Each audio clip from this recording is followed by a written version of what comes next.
and welcome to One CW Question. I'm your host, Vince V6LK. Today with me is my super special guest, Josh Nass, KI6NAZ. Now, you know him as Mr. Ham Radio Crash Course.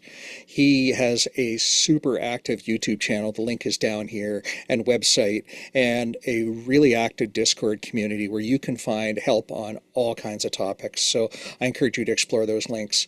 Josh licensed first in 2007 and discovered very early on that CW was one of the modes he needed to start to leverage for SOTA, which is an activity he really enjoys doing. Josh, thanks so much for being here. What's your one best tip for a new CW learner?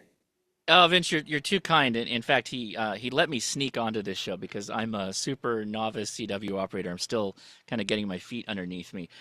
You've had so many awesome guests on this show, and they've had really great answers. So I implore everybody to go watch the back catalog. So I wanted to keep this kind of focused to the newcomer, and I think it's a welcoming tip or a welcoming piece of knowledge, but I don't know. You guys tell me in the comments.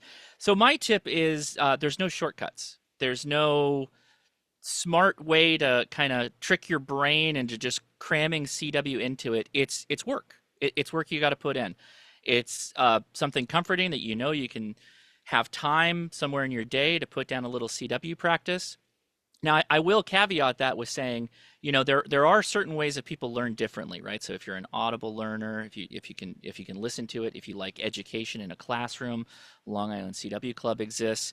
There's different methods in the terms of like Farnsworth and Koch. All that stuff is truly effective ways of learning. But at the end of the day, you still need that time that you put in to build that mental muscle, and there's no way around it. You can't just make a recording of it and sleep and listen to Morse code and wake up and go, 5 new characters. You got to put the time in. And so that's the good news, but it's also the reality of, hey, this is something you got to build over time.